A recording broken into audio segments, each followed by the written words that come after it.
Welcome back, and let's check out some more bios. See what's. Are we gonna see Kamsky's one? Let's So see. let's see. So in the last part, we actually got a good Marcus chapter. Oh, there he is. We're practically There we near the go. end of the game. Good call, Oh, Taylor. goody, so much to read. Kamsky is the founder of CyberLife and the scientist behind the technology that made androids possible. With an IQ of 171, what? No 300?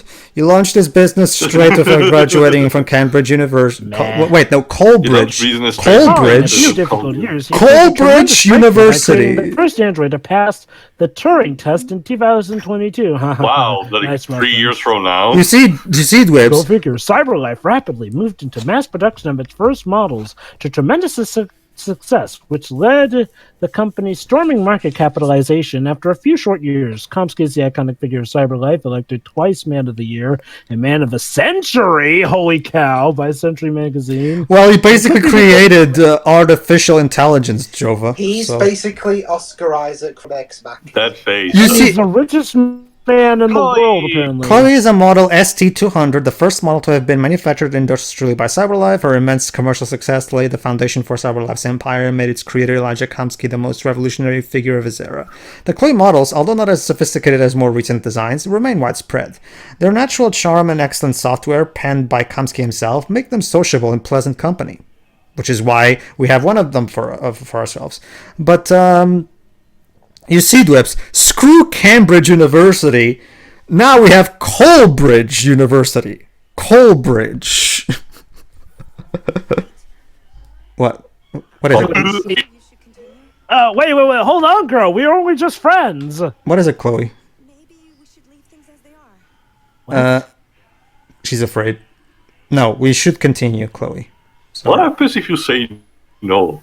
She deletes your save What? files like in Yeah, here? no. She bricks the PS. Now, if you say no, I swear to God. if you say no, you just stay in the main menu, and if you try to go continue again, she'll ask the question again. No, that should have been a dick move, typical of day. Like, you say no, there, your save files are gone. That's more something. That's more something Yoko Taro would do more than David Cage. I know, but well, I can say that it will give a bit of personality to the game. Oh! All right, it's now. Basically, Connor's indecisions and everything has led the investigation, well, nowhere. So we need to wrap things up quickly, or we're decommissioned. Why not? You're on thin ice, get it? What story, Connor? I know what Amanda's gonna say. Connor, you a piece of shit! You've let the investigation nowhere. You dragged Paul Clancy Brown down to a level. Again. Seriously, they just had him step on thin ice. Subtle much? After what happened today, the country is on the verge of a civil war. Yeah, Wait, nice it is? nice going, Connor. Humans have no choice but to destroy them. I thought Kamsky knew something. I was wrong. Maybe he did. Uh-oh. Oh. Uh-oh. Kamsky was just Tell her to fuck off. Oh, thank God, back to trusted. I saw a photo of Amanda at Kamsky's place. Yeah, you! Wait, what? Wait, why are you calling... Remember, this is a simulation based on her appearance. There you go. Yep. Yeah, but isn't he still talking to her, or is this not really her? Does it matter? Why did Kamsky leave Yes, Oh, if no, they this want is to not actually confuse important, the I think. audience. It's not important. This is Oh, for dangling God's keys sake. in front of your faces. Again. Now I'm more confused than ever. I thought that this was, Amanda just talking to him via the virtual world, but now is this not really Yeah, you Amanda? pushed her too much. Who are you? I thought you were Amanda, but apparently you may not be. I'm going off of just a stupid script. God, Yeah, now that's it's making me the not title of straight. the- Chance, Connor. Yeah, this is the Prevent title of the chapter. Literally, But don't you chance see? Connor. But don't you see? Prevent civil war, you're fucking fine. Oh, But don't you see, Monsieur Jova? It is mysterious. She's mysterious. oh, I know this part. You're off the case. Well, I'm going to do it undercover then. Very good, Jova.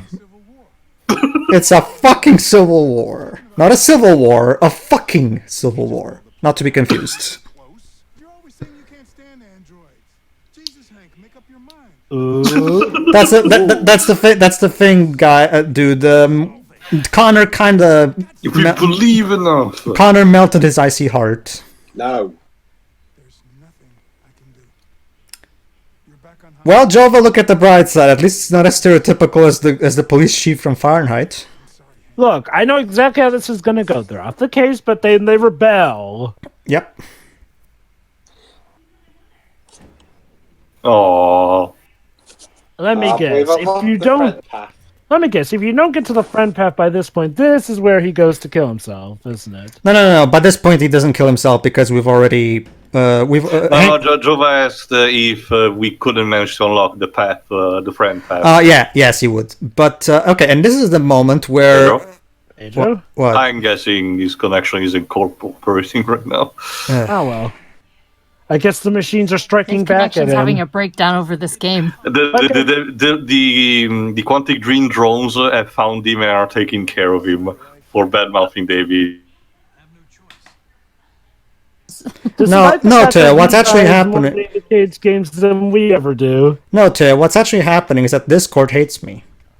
As usual. Discord is You're run to by see David Pedro Cage. because you're a machine abuser. Actually, actually, no. Discord is bullshit, Pedro. Actually- Yeah, don't try to hide it. True. But anyway, more to the point, Connor seems to have an idea, I think.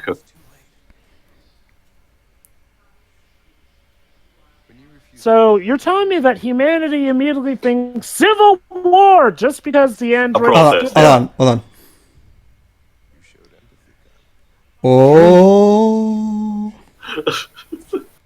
Da, da, da. Again, he's so German Troubled. fictiony. There you go. See, this is where Connor starts to realize that. Are we finally gonna learn Hank's secret? Oh, I guess not. No, don't worry, Jova. We'll learn it. We'll learn it later. Are you sure we aren't gonna do the? Oh, he's so moved. There you go. See. There you go. Connor finally embraced his newfound humanity. It's weird. He seems Again, to be doing it without... real props to Connor's mocap and voice Ladies and actor. gentlemen, Brian Deckard. Really Oh does beat god, the you role. again. the grand bromance between Hank and his android. No, Teo. Like we've been saying throughout this entire game, Brian Deckard and Clancy Brown are too good for this game. They carry this whole thing. Anyway, there you go. Like I said, Connor has an idea. He just needs time to buy him some time, and Hank is really good at that. Yep. Oh boy. Please, Hank Senpai. 5 minutes to solve the case? Okay, Joe. Remember in the end of Norman Jaden's storyline where we had one final chance to gather up all evidence and try to solve the case. This is the Norman Jaden moment of the game where we're going to review all of our evidence and see if we can figure out where Jericho is. You know, it's funny because, Jaden was also possibly the best thing about Heavy Rain. You cocksucker! Good job, Hank. Good job. Is that the guy who's constantly talking Yes. shit about? Yeah. Hey, no, actually, it's the FBI agent, the guy who played by the same actor. No, Teo. That is actually the dick Oh, character. He was actually, just you're talking right, about and that's the saying FBI anything agent like trying that. to calm things down. Okay. Anyway, one thing I've noticed is that Connor actually seems to be getting emotions, but he's getting emotions without going deviant. So what gives? I thought they were saying, No, it's not an that. android can only feel emotions by going deviant, but no, Connor seems to be getting those emotions. It's not so much that, without going Jova. deviant. It's not so much that, Jova. By Pedro's deviant. right there. Go. Well, it's not so much that, Jova. It's more so the fact that humans name deviant as in, just the fact that they become sentient that makes them deviant, according to the way they use the term here. What I'm talking about is the whole, LED blinking thing. Oh, that. Well, it's because unlike most androids, his deviancy was a... Oh, there he is. Dude, weren't you basically getting your nose broken? Punch him. Calm. I'm going to register the evidence in my possession, and then I'm going to leave. So up yours.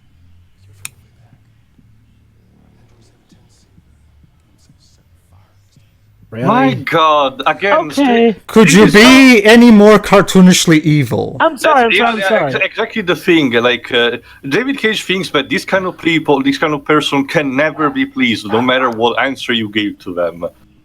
All right, Okay, now, hold on, Joe. I'm gonna have to interrupt you because we're about to get what is a genuine, hilarious joke in a David Cage game, which is kind of a rarity, so we should cherish it. I mean, we already got. Hold on. And by that I mean intentionally funny. We did got one before with the whole, the interrogation where Hank is like, "What the fuck is he doing?" All right, we need the password. All right, hold on. So Hank's password. Oh, this. The name of his dog. So it would be date of birth, 1, 2, 3, 4, 6, fucking password, or Hank Anderson. Let's try fucking God. password. There you go. There you go, fucking password. Obviously. Anyone That's who's known actually Hank funny. long enough. Yeah. And there well you go. done, David. It took you like This 5 is where all Connor's story basically come to fruition. There is all the evidence that you can collect during the story, either as corpses Yeah, or the better- or objects. Yeah, the better you do at the game, the more evidence will show up here. That's the thing, Dwebs. I'm still convinced that David did not write this storyline. At least not most of it, because goddamn, anyway.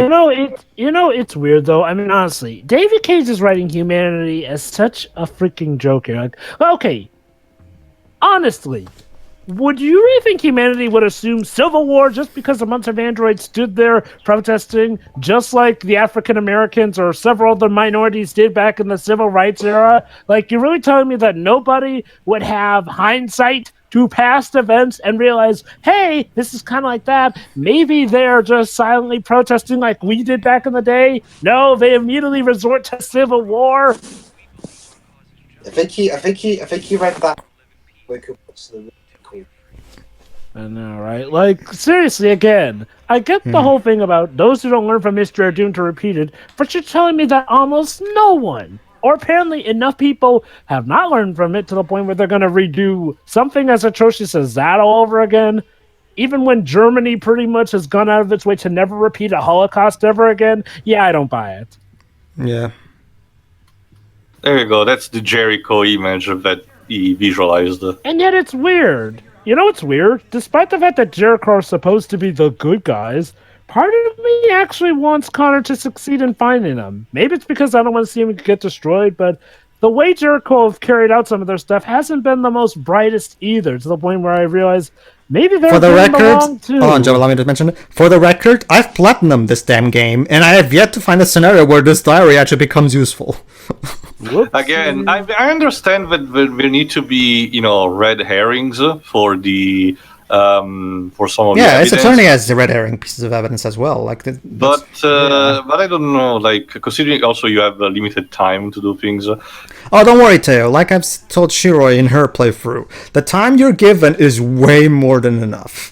I mean, all you got to do is pretty much just analyze them all, and I think the game automatically gives you the answer when you get the right piece scanned. It's not even just that, Jova. The clock only ticks in between cutscenes. Like when you're in an actual scene doing things in the evidence, the timer pauses.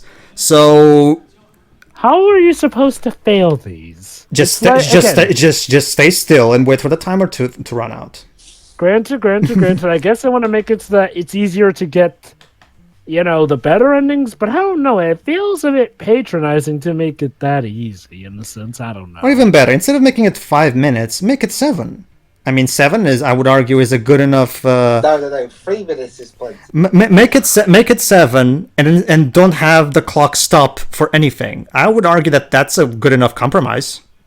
Yeah. It gives you enough time, but at the same time, you can't just dawdle. There we go. We can actually reactivate. I forgot his name. Simon.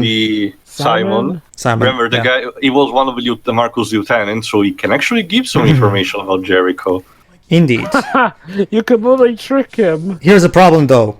He doesn't recognize our voice. Oh. But here's the thing, Jova. Androids are good at also camouflaging our voices. Yeah, we saw the Terminator movies. We know how this works, right? It's interesting how they can just reactivate them like that. It's so weird that David Cage Again, manages to Jova. reference both Robocop and Terminator, and it's so underwhelming. It's like I've said, Jova. The androids in this game are fucking built like Legos. You can just take one piece, mash it right back in the other, and there you go. It works now. Like, I got it. Get the video recording and play it back. You're onto something, Reeves. Go ahead, Jova. Okay. Let me just repeat, like I said, they want equal rights, yet, let's be honest, they'll never be equal to humans because they can come back from the brink of death a lot easier than humans can. And I'm not saying that this means that humans and robots can't live together, but there needs to be some point where they realize maybe why things can't be all equal now. It reminds me, it's interesting, Jova, it reminds me of a really good episode of Dr. House where they had some nice social commentary, where basically, Jova, by all means help me, Teo, since you're the one who actually knows more medical terms. Oh my god. Hold on, actually, it's about... There you go. Now we imitating Marcus' voice, we can actually know where Jericho is. Sure. Oh, wait, what? Didn't you agree to being left anyway? Well, keep in mind he's being revived, so I'm guessing some circuits are like... Wait, wouldn't you know where Jericho is, sir? Yeah, actually, that's the thing. It does makes a good point, actually. Hey, also, guys, I have another question. You know the whole dilemma about Marcus shooting him or anything? Yeah, it looks like Marcus shooting him would have done nothing. Since, they can be reactivated anyway, so... What would have been the point of Marcus shooting him? Boop. Actually, Jova, no. If Marcus shoots him, he'll shoot him in the head, making him unreactable. Whatever, he can't be reactivated. Yeah, unscannable. So technically, anyway, yes, all right, Jova. The good news is that we have. It's even shot. It's even shot like Norman Jaden's tirade after solving the crime. Like it's clearly a throwback to Heavy Rain. Go ahead. All right, Jova. The good news is that we have found the location of Jericho. The bad news is that at this point, aside from one last scenario at the end, Connor's story comes to a screeching halt. I am by no means. Mind you, it has a sort of a continuation in the scenario that follows this, but basically this is kind of like the breaking point. Well, technically we still had that one chapter where he invades Cyberlife to take over. Like I said, one at the very end, and even then it potentially cannot even happen if you are too careless. Or you choose to not go deviant. The direction we're going now with Connor's story, this is the point where I don't like it. Because now, Jova, it's time for our converging chapter. All three main characters in the same location. Yeah. So this is how Cage eventually ruins Connor's storyline, by having it converge with the other two pieces of crap. Fortunately, we'll still have a nice ending to all of this, at least. Yeah. Okay. To give credit when it's due, if you play your card right, Connor will still have probably the best ending. Arguably the best ending in a David Cage game, period. Really? Yes. But the problem is that this final bit of stretch where you need to get to the other point, honestly, it irritates me a lot. Because of reason, but when we'll get to that, for now, Kara needs to get to Jericho as well. But you were saying, Pedro?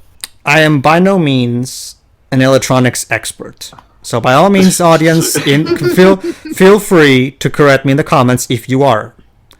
But I'm pretty sure complex machines that are capable of thinking and acting like real human beings would be more complex and therefore require more wiring and overall connecting parts and circuitry work than just taking a piece and just putting into another android and it just magically works like that. I think I already explained this, honestly. Yeah, that's Don't you remember Pedro and Marcus hang on, how magically far put into the himself future are we Honestly, talking? 2032.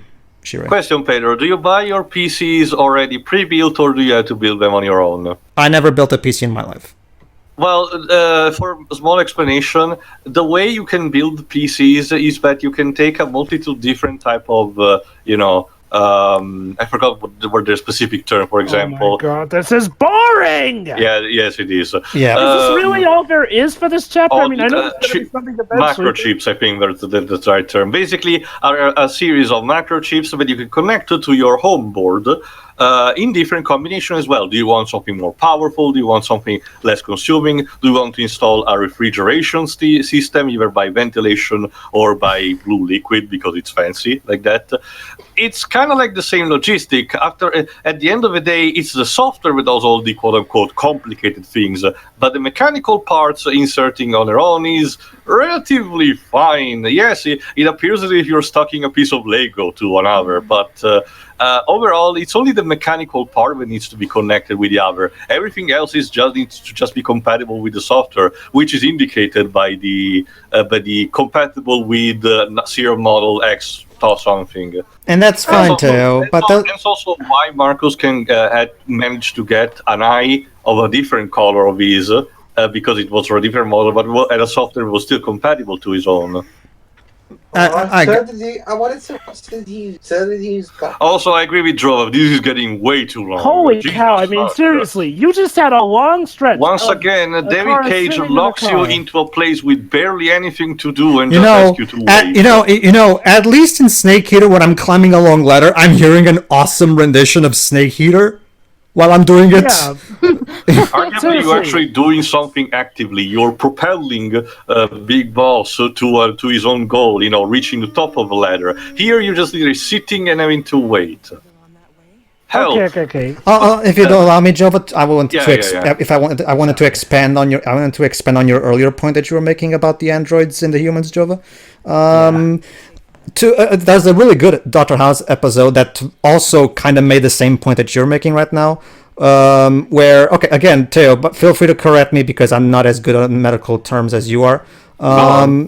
Where basically there was an African American patient that House was attending in the clinic, and the patient had some kind of thing that, again, I don't know the name, but it's a particular thing that only affects people that are black, for lack of a better word. I forgot what the medical term for it is, and he gave him a special medicine for that specific thing, which is a medicine that is specifically made for black people because those are the ones. Again, it's I think it's something. I forgot. I don't know. Melanoma. That's it. I think that's it. That's a skin tumor. It affects everyone. Never mind that. Again, I don't know shit about medicine. The point is, it was a black person exclusive thing that requires a very specific medicine made for that purpose. And the guy was old, and he tried to do this, and the guy got angry that he was giving him he started calling it a racist medicine. And saying, like, I'm a person like anybody else. It doesn't make any sense that I'll get a different medicine and stuff like that. Again, it's this kind of mentality that some people have that. Yes, of course. We should treat everybody the same. Connor's on the road. Yeah, okay, let me explain this. Connor now is located on Jericho and needs to find... Yes, you need to do the whole finding the graffiti shit yet again, just with Connor this time around. Thankfully, it's a bit faster than with Marcus. There you go, like that. But as you can see, Connor is using a civilian... All right, Pedro? Oh, okay. I think I know what your question is. My answer is, it sounds baity as an episode premise because melanoma afflicts everyone. It's basically skin cancer. Keep in mind, Theo, I don't know if that's what the term is, Theo. Remember, I don't. I'll probably need to watch the episode on my own. I'll show you the scene later. But the basic point is. It's to again, yes, like Joe was saying about the androids being inherently different, no matter what they do. It's the same thing applies here. No matter how much we try our best to treat everybody equally, because that's what matters at the end of the day, of course. At the end of the day, there's always going to be some minor differences between people of different ethnicities that require us to adapt to those specific. It's just a fact of life that's never going to change, and we just need to accept that instead of just trying to think that something like that is automatically racist because it doesn't make any sense, Basically, look at this. Despite the title being Detroit Become Human, hate to break it to you, androids, you ain't gonna be human. I mean, sure, you can act human, sure, and that's all fine, but you can't pretend like you're human. And it's like, well, you guys don't have to eat, you guys don't have to sleep, you guys can be rebuilt from the brink of death, and apparently have your memories intact to a certain point, go figure. So, yeah, just going to say this right now. Androids and humans aren't equal. Now, granted, if all they told us was that they wanted to coexist... right. Is this the time, Pedro? Yes. All right, Jova, it's time for the twist. You're about to get, Jova, what is quite possibly the most egregious plot twist in a David Cage game yet. If anything... I'm sorry, Sherry, what did you say? I didn't get that. No, I just said let's let him hear it. All right. Well, no, it's not right now. So you still have time. Go ahead. Mind you, even if you didn't have a high opinion on Kara's story and everything, this is pretty much a betrayal to everything that has happened so far with her. It's exactly because of that. If you have any sort... Hold on, here we go. Want to know how to keep a plot point suspense? It's exactly because of that, Teo. I had zero investment in this story whatsoever, so to me, it's... there you go, there's Connor. There we go, Jova. Now we have Connor, Kara, and Marcus in the same place. Unfortunately, the three never interacts, all three of them at the same time. Kara interacts with Connor on its own. Kara doesn't even interact with Connor, honestly, when I think about it. Kara interacts only with Marcus, and then goes away. Then Connor has the chance to interact with Marcus, and then they go away on their separate ways. We never get a scene of all three of them together. Then what was even the point? I mean, at least in Heavy Rain and Beyond Two Souls, the main draws interact. Basically, Jova, even if you're playing your cards correctly, unlike in Heavy Rain, the climax in this game is divided into three major parts, each of them still divided with the main characters, each of them doing their own thing. Kara will have to get to the border of Canada, Connor will have to do something, and Marcus will have to do something else, which will be revealed either at the end of this part or in the next one. Unless Connor kills him, which I have to ask, actually. You will see. But the point is that, unlike in Heavy Rain, this is basically the only point where the three major plotline converges together, and it's a letdown. Honestly. Also, Pedro, to add on to what you were saying, and I said it myself during my own run of this whole thing, what we're about to get, completely goes against the entire basis of this game. Exactly. Mind you, Jova, I think you called it in one of the previous parts, so it's not like it should surprise you too much. Well, I would argue, Sherry, that it's more so Kara. The primary story of Kara is, can an android love a human being? You know, like... Yes, but... as we're about to see, that gets thrown out the window. Oh, hi, plot device. Plot device, how are you doing? I'm doing fantastic. They've created this character for absolutely no reason aside from exposition. Go ahead, Jova. What is Connor's actual motivation here? I mean, okay, so he wants to capture the leader of Jericho, but even if he brings the leader of Jericho in, won't he still get destroyed since he disobeyed a directive, and that's not what the humans want now, is Well, it? technically no, Jova. Remember, Cyberlife is the one who's going to be destroying him. What Amanda wants from him is to capture the deviant leader and stop the war. That's what you... As long as Marcus achieves that, he'll survive. Prime directive, Jova. So then why doesn't she just tell Cyberlife to back down on destroying Because him? they don't seem to have trust in you anymore. That's why they engage FBI for the case, which we'll see in a second. Basically, Jova, if you disappoint Amanda too much, she'll replace you with a new model. That's the basic gist of it. I get that. But I thought Amanda was the one calling the shots at Cyberlife. She is. That's a point. That's a problem, Jova. Hold on. The American government is also contributing to this, so... That's why they decided to use FBI now. Hold on, there we go, Jova. Finally, Kara meets Marcus, and it's so underwhelming. The two characters don't know each other, have no chemistry with each other, and their encounter is just a passing thing. Also, I guess Marcus has really got into the swing of this stuff if he's already calling the shots. Not just that, too. Their conversation basically amounts to this. Hey, I need passports. Oh, okay, sure. There you go. It kind of reminds me of something, but I don't want to say this in commentary because it's too provocative. I'm just going to say this right now. Why even bother touting these free storylines if you're not even going to have them interact properly? Okay, let me try to say it in the simplest way I can, Jova.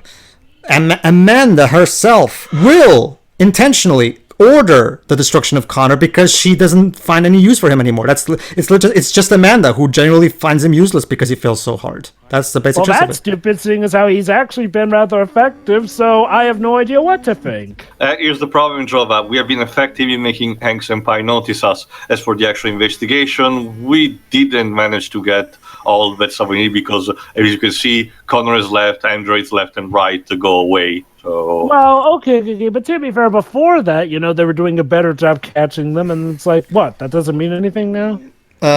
Nope. Okay, Jova. And now prepare yourself, Jova, because this entire storyline of Kara is about to collapse under David Cage. Castle of Cards. Under David Cage's shitty writing. See if it's what I predicted it is. Dun, dun, dun! I called it! Now here's what I have to ask. How did no one ever see that before? How the fudge We did. We all did. Similar to Heavy Rain, Jova, the player has been artificially lied to for the sake of keeping a plot twist in suspense. There you go. See, this was the magazine. This was the magazine that she looked at in the first chapter, but we only saw the back of it, so we never saw that. So once again, just like in Heavy Rain, we were cheated out of key information. Wait, so how did Kara not know then? Shouldn't she have spotted it? He's about to say. He's about to say it. There you go. She just didn't want to see it. That's stupid! That is so freaking stupid! Like, I called this plot twist already, and it's still stupid! So what was even the point of Todd? Welcome to Sing Along with Joe. So here's my question. What was even the point of Todd? What was even the point of the red icing? Not just that, Jova. Think back to that earlier chapter with Todd. That chapter now makes no sense. He's mad at an android, but it's not even really his daughter, so did you even have a wife who left you for that freaking accountant? Remember Todd's words, Jova. Hold on, Dwips. Remember Todd's words, Jova. You think this is so easy? You're probably thinking I'm a loser right now. No, she's an android who's programmed to always think nice things of you. You fucking dipshit! Right, the only thing I can come to is that the mum somehow gave birth to an android. I mean, it's not, mind you guys, it's still explained in the side material, so it's not an excuse. But that's the thing. Yes, Dweebs, but at least let me explain so you can complain about that being explained in the side material, but at least you have knowledge of it. Jesus Christ. There's the fact that Todd actually had a daughter, but she died, and that's why he replaced her with an Alice model, basically. So he could have a surrogate. The problem is that he still doesn't really excuse the whole abuse of Sarah for the fact that he's drugged and shit. Now you can complain that it's side material, Dweebs, because the game should explain that. So what was his human daughter named Alice or something? So let me get this straight. So we don't know. So the whole can an android love a child thing is completely destroyed. That's what I was saying, Pedro. Like, I know, I agree. You said it yourself. It's like the whole thing of, can a human love an android? But it's okay. The human child isn't human. Do not treat this like this is Shiroi, I'm agree. Shiroi, and it's not like she has any other interactions with other humans. It's okay, Shiroi. Let's just hug together and Shiroi, let this pass away. No, I refuse. No, I'm sorry. So again. Let me put this like this. No other android pointed out, oh, by the way, you're with an android girl. Like, hey, what about that? Oh, that one dude knew, I think. The one who was traveling with them. Hold on. What about that chat? What about that chapter? Yep. What about that chapter of Looper's original owner? How did he not know that she was an android? Yeah, that's a good point. Zlako should have known that Alice was exactly, an android. Jova. The entire storyline of Kara now collapses and makes no sense. Again, David. It's a domino effect. Like I said, similar to Heavy Rain, we were lied to. Hold on, Teo. Jova's going. You shouldn't try to stop him. Go on. Here's the thing. In Heavy Rain, yes, we got lied to, but at least it was done in a sense where, technically, yes, only Scott was the only living person left who would know about that stuff. In this version, though, there are multiple people all seeing Alice, and no one points out that she's an android. In this supposed society where everyone hates androids, not to mention that if Kara really didn't think Alice was an android, then didn't that mean that she never did anything to hide that she was an android, and thus she should have been easily spotted as an android then? If that's how the psychosis works. I have a question. What the hell is Alice's LED, and when was it removed? Because humans don't typically remove their androids' LEDs. So what exactly? Which also begs the question. Which also begs the question. Alice has been a deviant for longer than Kara, technically. Wait. Alice was a deviant? Well, yeah. Remember, she has her consciousness and everything. How am I supposed to know? For all I know, she's acting the way she was programmed to act. Yeah, that's the thing too. It doesn't make any sense. Very vague in that it doesn't tell you shit. Also, Shiroi, I agree with you. You don't need to get mad at me. I'm mad at the game. There's just so many things wrong with this. Like, holy cow! It's like David Cage wanted to undo any goodwill we had towards this game. Like, holy cow! Again, Carl was the main reason this game was even a thing. And how do you treat her? You give her quite possibly the worst storyline in this game. Yes, possibly even worse than Marcus. Don't worry, Jova. The game isn't over yet. There's still time to shit on Marcus. Don't worry. Yeah. And then Connor eventually too. Like, wow. We'll see that in the next part. Hold on, Terry. What I think of the situation. Hold on, Terry, if you don't mind. Dwibs, do you have anything to add to the plot twist? Well, you guys have pretty much said it. So, okay, in that case, I'll finish. I did say, but. Go ahead. However. Yeah, one thing I will add though is that because you just turn the LED off or on and off at free will or something. I mean, if that's the case, why do you even need to rip it out? Just switch it off and leave it off. Well, that's the thing, Dibs. Apparently, it was all what Carl wanted to see, which means androids can somehow get a psychosis that makes them hallucinate. What's the... LEDs out makes it more dramatic. What actually happened in the scene, Jova, if you didn't notice and we're busy talking over it, is that Kara saw an Alice model, but it wasn't the one that she would have thrown with. Turns out, Jova, by complete coincidence, Jova, there's another Alice model at Jericho. Right next to our Alice. It's the star. All the stars in the universe perfectly aligned for this amazing sequence of events, Jova. So despite the fact that no other android model works in this way. Well, okay. The whole stars have to allow this thing to happen. To be fair, that kind of thing exists in like almost every movie ever. Fuck the stars. No, I'm sorry. It is not excusable here. Like, the fact that it's being used to put together an already spotty, at best, PowerPoint that spits in the face of its entire message. No. Just no 1,000 times. No. Not to mention that sorry. Alright, I was just gonna say, maybe we should stop the part now before Jova. Well, I had one final point to make, so I wanted to... Okay. Okay, my main, aside from everything everybody else said, I only have one other thing to say. Again, David, look, David, you fucking moron. Look. No, trust me, Jova. This is me being restrained. We need to have a conversation, David. Trust me, Jova. You don't want to see me you don't want to hear me unrestrained right now. Trust me. David, here's a basic tip for you. If you have to lie to the player so much and so consistently throughout the entire game, just so you can hide your plot twist, then that should tell you that the plot twist is crap and you should give up on it. And for just saying. For what reason did he do it? For nothing! For nothing! God damn it. No, I'm honestly convinced that at some point this was supposed to be foreshadow, like saying Marcus finding an Alice android in Jericho as well, so the player is like, oh, but that's maybe mean. But I'm guessing David realized at some point, oh wait, it's too obvious, so we need to artificially impede the player as a result of this. Like, there was that one-shot android who got abandoned by his parents. But anyway, this also is a point. David, tell me something. Is your mother proud of you? Is she? Because she shouldn't. Anyway, that was terrible. That was terrible. So tune in next time for Detroit Become Terrible. And it's time for Connor to actually have his plotline crashed temporarily, mind you. Everything gets turned to ash. Thanks to Jericho. See ya. See ya, everybody. See ya.